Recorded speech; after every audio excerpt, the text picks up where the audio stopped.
Muy buenas, estimados y estimadas. Gracias por continuar en este esfuerzo por comprender de una manera filosóficamente robusta en qué consisten los primeros siglos del cristianismo y cuáles son los fundamentos para poder comprender qué implica hoy en día la presencia del cristianismo, de este cristianismo cultural en Occidente, que responde a una serie de circunstancias desde luego y a un personaje fundamental como lo fue Jesús de Nazaret. Si nosotros tratamos de entender nuestra cultura, nuestra sociedad, en general el cristianismo y Occidente, indudablemente debemos de pasar por el cristianismo, claro está, porque a fin de cuentas el cristianismo en sus orígenes clarifica o mejora la comprensión actual de lo que sucede en Occidente. Nuestra cultura se basa en cuatro pilares. La filosofía griega, de la que hemos venido señalando la importancia capital en los orígenes del cristianismo. Por supuesto, el derecho romano, de quienes hemos heredado todo lo que implica el mismo. El cristianismo, el cual nos estamos ateniendo en este momento a entender. Y por supuesto, la ciencia moderna. Hay una relación entre todos estos elementos para explicar Occidente. Pero ciertamente el influjo que ha ejercido el cristianismo y el personaje de Jesús resultan capital en la comprensión.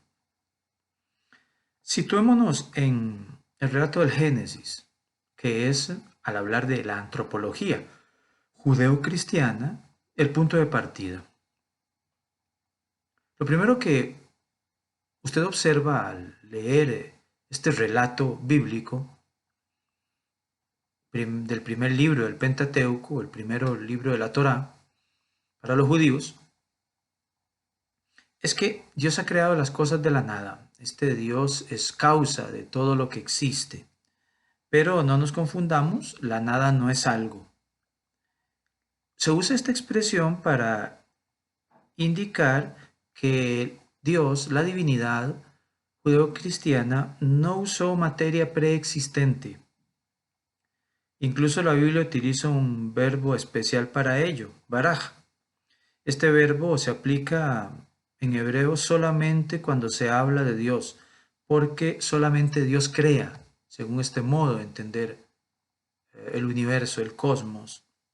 En cambio, cuando más bien aparece el ser humano, este transforma a partir de lo que existe, mas no de la nada, ciertamente. Ahora bien, en el relato del Génesis, Dios es un creador que aparece organizando el mundo, arreglándolo con miras a un fin. Toda la creación está ordenada para que sea culminada por Dios. El ser humano sería entonces el fin de esta creación que conocemos según esta visión de mundo. Y por supuesto, la divinidad se va a ausentar en el momento en el que haya o esté creado el ser humano. La divinidad no descansa de crear, no de su actividad. Siempre continúa en esta visión sosteniendo todo el mundo en el ser y cuidando de manera providente las criaturas. Usted lo puede observar y si tiene un texto bíblico, una Biblia a mano, puede leer el Salmo octavo y darse cuenta cuál es esa importancia que tiene el ser humano en virtud de la atención que este Dios le brinda al ser humano. Ahora bien, si tratamos de desarrollar aún más esto, nos damos cuenta que hay unas características que se desprenden después de este relato de la creación del ser humano. Características que serían intrínsecas al ser humano y que permiten regular las relaciones con los seres humanos y por supuesto con Dios. Y lo primero que se debe apuntar es que el ser humano es imagen de Dios. Cuando decimos que el ser humano es imagen de Dios, lo que estamos señalando es que hay imagen y semejanza de Dios. Obviamente la divinidad judía es inmaterial, de modo que sería absurdo que ustedes y yo pensemos que la apariencia humana es similar a la apariencia divina. El texto no refiere a esto en el Génesis, sino a algo más esencial, digámoslo así. El hombre es un ser espiritual dotado de racionalidad voluntaria y en consecuencia es libre. No se debe acusar al cristianismo de interpretar a este Dios de modo humano, pues lo que afirma es la impresión de lo divino en el ser humano. Espiritualidad, inteligencia, voluntad y libertad estarían íntimamente entrelazados en esta visión del ser humano y dan como resultado, según acabamos de insinuar, la responsabilidad del hombre. Dios encomendaría a todo ser humano, según esta manera de verle, el deber de realizarse a sí mismo. No es inerte como los minerales, ni está programado, digámoslo así, como los animales, sino que al ser imagen y semejanza de Dios, tiene la libertad para aceptar o para negar el llamado de la divinidad, ¿no? Y al fin y al cabo vivir conforme a su dignidad, a esa dignidad concedida por la divinidad. De lo contrario, se desprende una relación con Dios que no es aleatoria. Dicho de otro modo, esa relación no es aleatoria, sino que más bien permea la estructura ontológica, todo el modo de ser del ser humano. El hombre, imagen de Dios, convierte su vínculo con la divinidad, gracias a la presencia de la divinidad, en un interlocutor privilegiado del diálogo divino. Dios entonces dirige al hombre como un amigo, se dirige a él como tal y espera mantenerse a la altura de este privilegio siendo obediente a la voluntad divina. El hombre hecho por Dios debe vivir para Dios en esta visión. Es decir, sinteticémoslo, el hombre fue creado de modo que pudiera aceptar la amistad con Dios. Punto número 2. El hombre espíritu encarnado. Se nos explica la estructura del hombre. Entonces formó Yahvé Elohim al hombre, Adán, del polvo del suelo, Adamá, e insuflando en sus narices aliento de vida, quedó constituido el hombre como alma viviente. Génesis 2:7. Esta divinidad ha querido que el hombre sea un espíritu encarnado. Todos los vocablos hebreos indican que al hombre le pertenece una unidad de cuerpo y alma. Siempre los piensan unidos, no de manera griega. Los griegos sabemos que discuten, enfrentan y asumen de una manera muchas veces despectiva el cuerpo humano y esta unión muchas veces resulta contra naturaleza entre el principio vital que podría ser llamado alma y el principio corpóreo que es el cuerpo. No es entonces correcto en el judaísmo pensar que el cuerpo es enemigo del alma y viceversa. Para un hebreo eso es inconcebible, ese dualismo entre alma y cuerpo, dualismo griego. Solo existe el ser humano concreto, un espíritu encarnado. Esto llegó a ser tan importante en el cristianismo que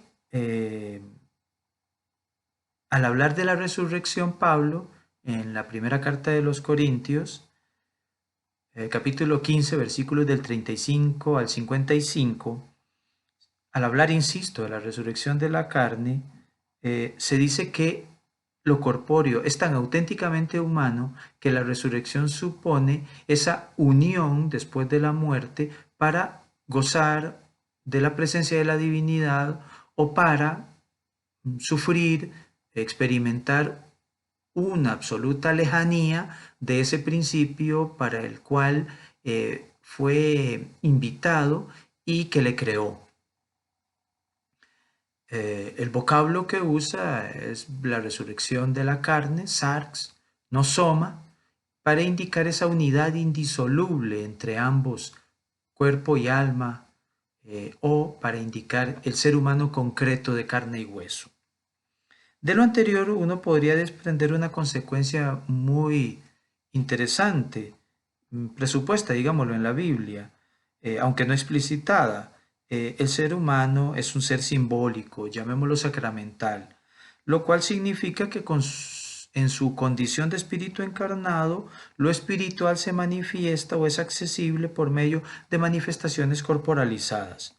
Por ejemplo, pensemos en el caso del amor. Sería impensable que una persona que ama a alguien y no pueda manifestarlo se sienta acorde con ese sentimiento que experimenta. Al contrario, necesitaría de signos externos para comunicar aquello que siente.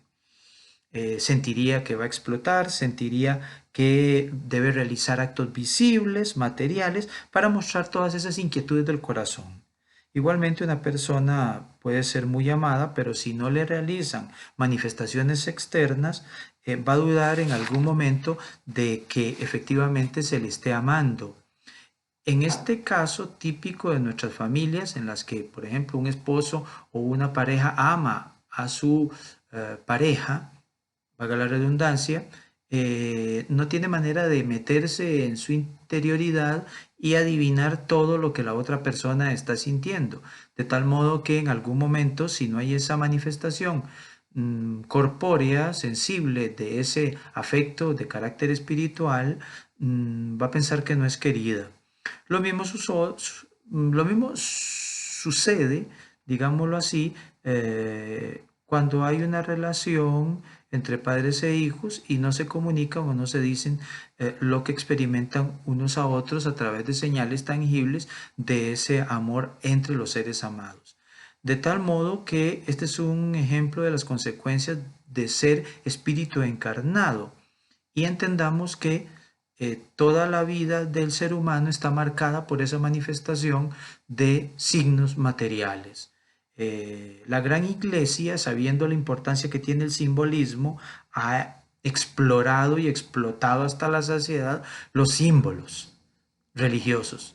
Tanto así que la gente muchas veces, dada la importancia que se le observa a esto, termina creyendo que los símbolos pueden inclusive sustituir la verdad o el momento o circunstancia de carácter espiritual que están expresando. Pero queda claro que no expresarse a nivel simbólico pareciera tiene como consecuencia una especie de desequilibrio en las relaciones entre personas. Punto 3. El ser humano es co-creador con Dios. Si hay una relación de imagen entre Dios y la criatura, entonces el ser humano se comporta como Señor con minúscula respecto de la creación. Lo mismo que en este caso sería la divinidad o Dios, el Señor de todo, según el judeocristianismo. Cuando se indica en el texto bíblico, hagamos al hombre a nuestra imagen para que dominen en los peces del mar, en las aves del cielo y en los ganados y en todas las bestias salvajes y en todos los reptiles que reptan sobre la tierra, Génesis 1:26, está claro que la imagen del hombre respecto de Dios le da un dominio sobre la tierra, de tal modo que continúa la creación y la divinidad se ausenta en presencia del ser humano como administrador.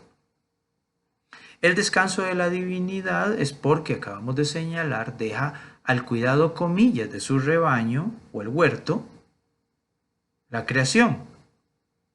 Pero siendo co-creador con Dios, recibe una indicación: procread y multiplicaos y henchid la tierra y sojuzgadla y dominad en los peces del mar, en las aves del cielo y en todo animal que huye sobre la tierra.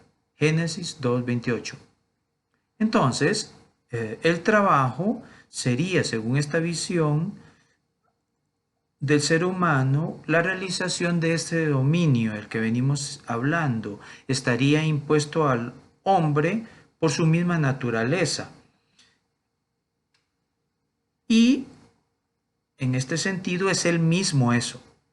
En otras palabras, en la concepción de las escrituras se indica que el hombre está hecho para el trabajo como las aves para volar, parafraseando una frase de Pío XI en su encíclica Quadragésimo Anno. El trabajo es lugar de realización humana, algo esencial, algo necesario y de alguna u otra forma manifiesta, hemos dicho, el parecido con Dios. A través del trabajo entonces el hombre somete el mundo para ofrecerlo a Dios. Si el hombre no somete el mundo o esta tarea, empaña su imagen divina y se desrealiza en esta visión, ¿no? Impide su realización como tal. Ciertamente en la Sagrada Escritura aparece la alusión al descanso dominical, y tan importante que logró imponer la práctica al Imperio Romano y después a nuestra cultura, no el Shabbat. Pero el descanso no sería un fin en sí mismo, sino es el momento a través del cual hace un alto en la vida la persona y contempla el fruto de sus afanes, hace la ofrenda en este sentido al Creador, según esta visión de conjunto, y de alguna u otra forma se regocija en su imagen de co-creador, tomando fuerzas para continuar. Siguiente punto. Cuarto, el hombre, el ser humano, hecho para amar. En Génesis 2:18b dice que no es bueno que el hombre esté solo. El cristianismo vio esto muy claro. Primera carta de Juan, capítulo 4, versículo 8, indica que Dios, esta divinidad, es amor.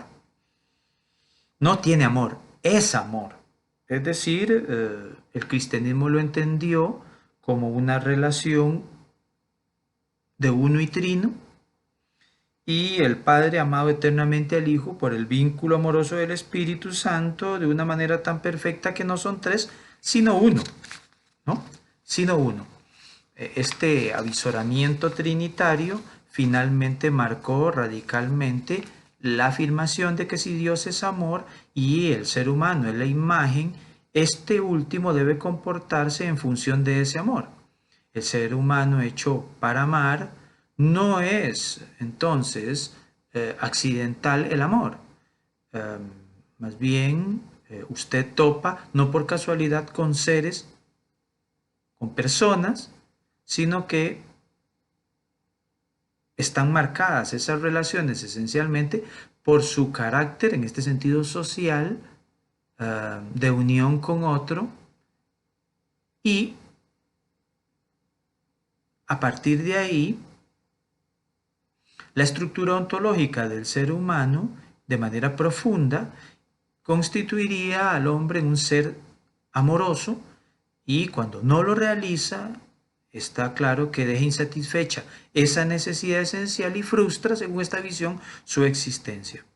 En el relato bíblico se nos muestra cómo, en primer lugar, la vocación amorosa del ser humano implica la comunidad conyugal. Dice la divinidad en Génesis 2:18 c, voy a hacerle una ayuda idónea. En hebreo se dice que neodó,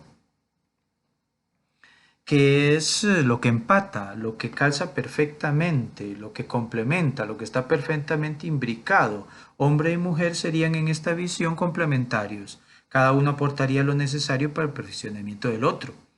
La diferenciación física en el fondo es un indicio de diferenciación psíquica, diferenciación que permite el encuentro de ambos de tal modo que resulte fecundo, según esta visión. Creó pues Elohim al hombre a su imagen, y a imagen de Elohim lo creó, macho y hembra los creó. Génesis 1:27.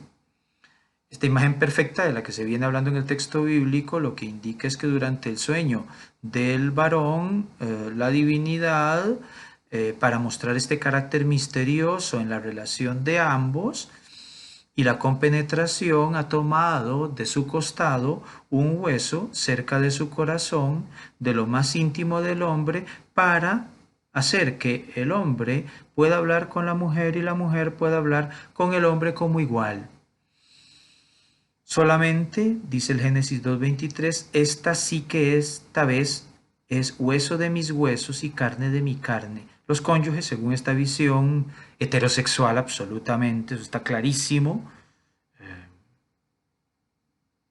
Estas religiones que se dicen reveladas judaísmo, cristianismo e islam, que tienen un tronco común, en el caso del cristianismo, el islam, el judaísmo, aunque el islam bebió desde luego de ambas, del judaísmo y el cristianismo, como religiones reveladas, es decir, que tienen un cuerpo de verdades fundamental o esencial, tienen claro que la heterosexualidad es la única relación posible, porque a fin de cuentas la unión de ambos, varón y hembra, tiene que ver con la procreación, esencialmente, todavía hoy.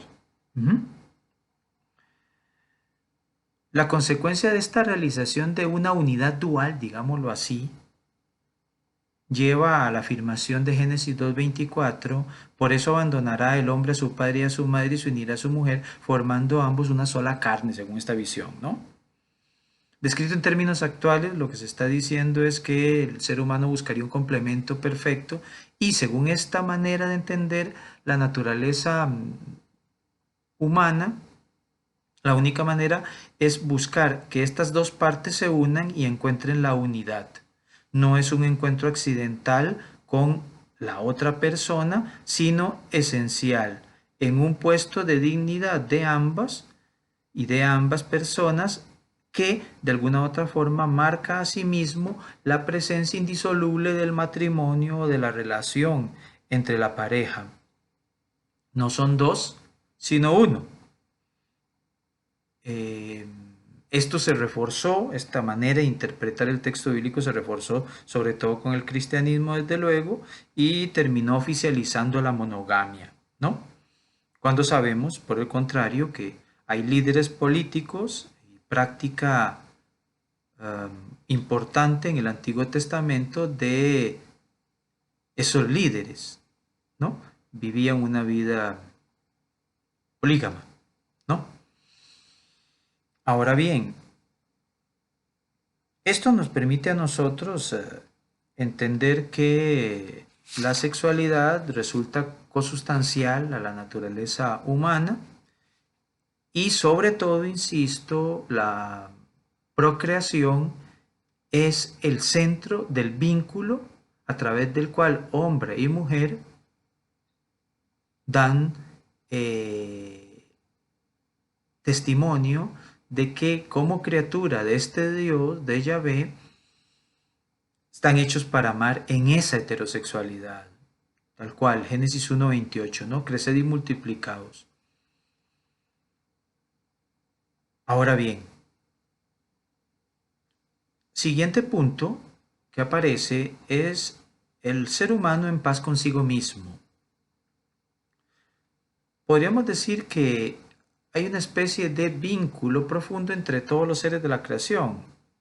El yo en el centro, al lado está el prójimo, la naturaleza, ese yo se relaciona en el sentido de autoconciencia, y por supuesto la divinidad, es un triángulo. Prójimo, naturaleza, Dios. Centro, el individuo, prójimo, naturaleza, Dios.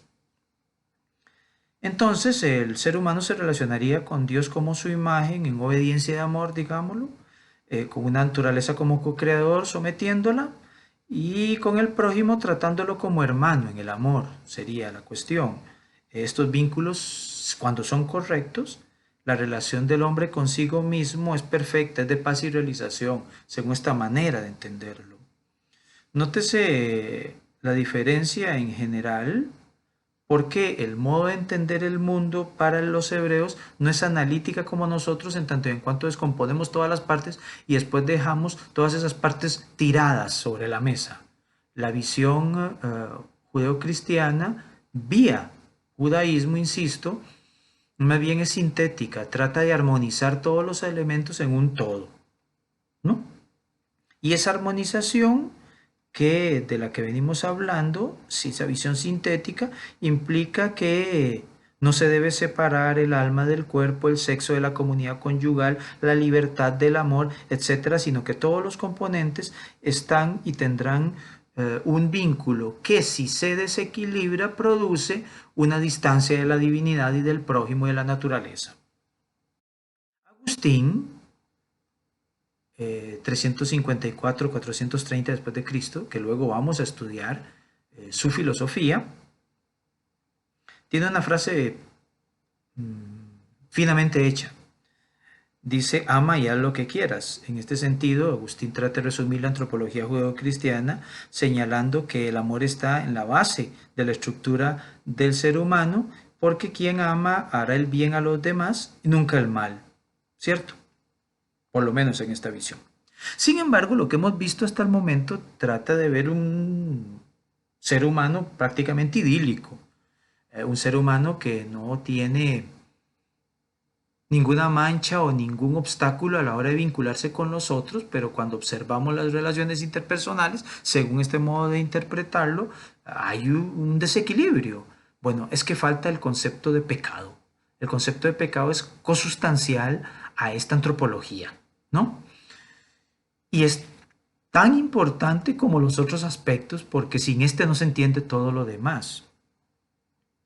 Y es que el pecado es, según este modo de ver el ejercicio de la libertad humana como acto de desobediencia, una ofensa a Dios. Pecado sería una ofensa a Dios. La pregunta es, ¿pero cómo un ser humano tan minúsculo puede causarle un daño a Dios? Efectivamente, no se le puede hacer daño a la divinidad en este sentido. Usted puede dañar directamente a una persona, pero en el caso de la divinidad, siendo el creador de todo y amando también a la criatura, no se le daña directamente a ella, sino que se le daña indirectamente a través, según esta visión, insisto, del daño que se le causa a los demás seres. No se puede entonces afectar directamente a la divinidad, pero sí se puede dañar aquello que la divinidad ama, el ser humano. Ahora bien, si nosotros destruimos al ser humano, lo que terminamos haciendo es caer en lo que se denomina una situación pecaminosa. En otras palabras, el pecado sería dañino porque destruye a la persona y además tiene un vínculo social que tiene beta histórica. El pecado no solamente en esta visión judía, judeocristiana en sus orígenes, es esa culpa individual. El problema del pecado es que tiene beta social, que afecta y mueve la historia. Y en consecuencia, que desproporciona y desequilibra las relaciones entre los individuos que conviven, ¿no? Es decir, de alguna u otra forma, mentir, matar, estoy pensando en los mandamientos, es una prohibición porque sirve como prevención para no dañarse y dañar a los demás. En el relato del Génesis se indica claramente un único precepto. Recordarán ustedes, no comer de cierto fruto. No discutamos si es una papaya, un banano o lo que sea, porque la verdad es que no aparece en el texto bíblico, ninguna fruta en particular. Lo que importa es que hay algo prohibido y eso prohibido tiene una consecuencia esencial y tiene además un valor simbólico en el relato bíblico. El árbol es un signo para que el hombre escoja confiar en la divinidad y obedecer su mandato o oponérsele a él y morir. Por eso se le llama el árbol del bien y del mal, por las consecuencias de la decisión humana, no porque tenga algo en sí mismo que lo hace dañino. El pecado original entonces consistiría no en haber comido algo, eso está clarísimo, más bien en el hecho de que el ser humano haya caído en la tentación de ser como Dios, es decir, de autoerigirse en la norma de lo bueno y de lo malo, es decir, en la única norma de su conducta, negándose a depender de la divinidad y de los hermanos. En otras palabras, es un pecado de soberbia. El hombre sucumbe a la tentación de la serpiente que le hizo creer en un Dios egoísta y rival y finalmente se olvida de su amistad con Dios y lo suplanta por él mismo.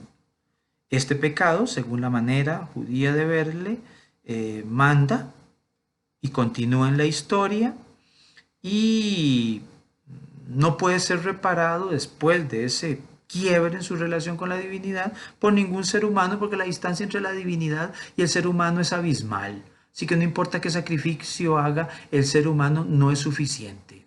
¿Mm? Por lo menos cristianamente hablando.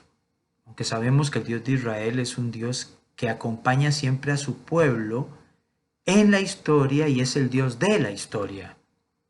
Es el que se manifiesta y quiere que su pueblo elegido goce de su presencia, le rinda la adoración, pero sobre todo reestructure y repiense las relaciones con la divinidad y las relaciones con el prójimo. Es lo que se denomina reino de Dios, Basileia Theou en griego. Las consecuencias no pueden ser menos trágicas después del pecado, porque las relaciones interpersonales y con Dios se rompen. Tanto así que Dios ya no es un amigo, se ha renunciado a esa exigencia radical, rompe esa relación eje, el ser humano con Dios, y entonces la vida del ser humano se desequilibra. Ya no resiste, según la imagen simbólica, estar ante la presencia de la divinidad y se esconde.